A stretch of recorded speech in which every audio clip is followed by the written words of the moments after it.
Hello everyone, how are you? I hope you are all doing well. So, in today's class, we are going to solve the sample question paper of class 10. Section C हम discuss करने वाले हैं जिसमें physics के questions आते हैं। इस बार board ने थोड़ा क्वेश्चन पेपर का डिज़ाइन चेंज किया है। उसमें जो सेक्शन सी होगा उसमें फिजिक्स के क्वेश्चंस रहेंगे और उस सेक्शन के अंदर क्वेश्चन नंबर 39 तक सभी फिजिक्स के क्वेश्चंस एक साथ डाल दिए बोर्ड ने। और बोर्ड की गाइडलाइन भी ये कह रही है कि अगर आप कोई भी सेक्शन का क्वेश्चन है, लेट अस सपोज जो सेक्शन ए है वो बायोलॉजी का है, सेक्शन बी है वो केमिस्ट्री का है और सेक्शन सी है वो फिजिक्स का है, तो अगर आप कोई भी सेक्शन का क्वेश्चन किसी अदर सेक्शन में अटेम्प्ट कर लेते हैं तो उस वो आपका इवेलुएट नहीं किया जाएगा। तो क्वेश्चंस अटेम्प्ट करते टाइम ध्यान रखिएगा और जो जिस सेक्शन का क्वेश्चन है उसी में अटेम्प्ट करना है अपने को। तो सेक्शन सी है, सेक्शन सी में फिजिक्स के क्वेश्चंस हैं और वो हम सॉल्व करने वाले हैं। सो फर्स्ट क्वेश्चन है कि Arnav was making notes and he wrote down the following statements from his understanding of reflection from curved surfaces. First statement उसने लिखा है कि concave mirrors can produce both real and virtual images depending on the position of the object. तो correct है ये, क्योंकि जो concave mirror होता है,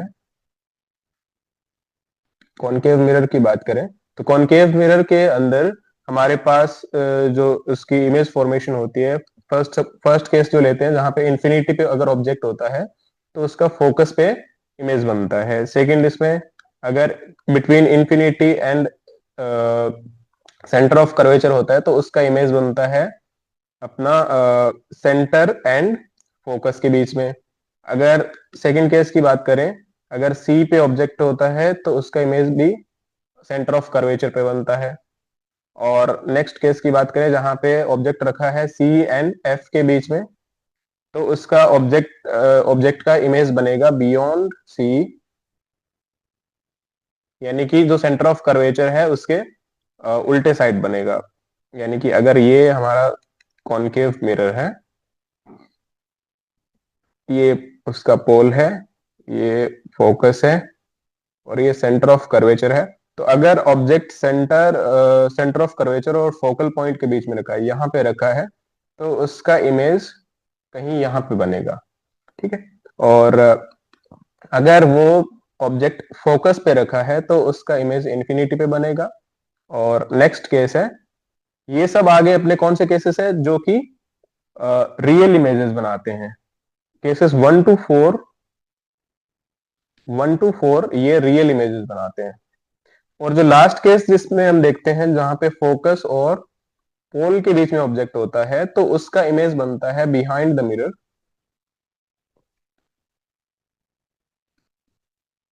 अब बिहाइंड द मिरर है तो उसमें हमारे पास, और उसका नेचर है वो है virtual and erect, virtual and erect. ठीक है।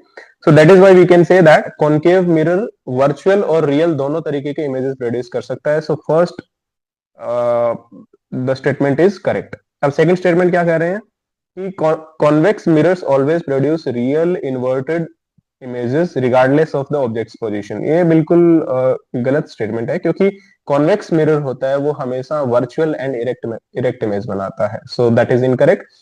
And third statement is in both concave and convex mirrors the image location can be determined using the mirror formula 1 upon f equals to 1 upon v plus 1 upon u, where f is the focal length and v is the image distance and u is the object's distance। बिल्कुल सही है ये, क्योंकि 1 upon f equals to 1 upon v plus 1 upon u is the mirror formula। तो ये जो आपको दिया हुआ है यहाँ पे क्वेश्चन में, इट इज मिरर फॉर्मूला। और मिरर फॉर्मूला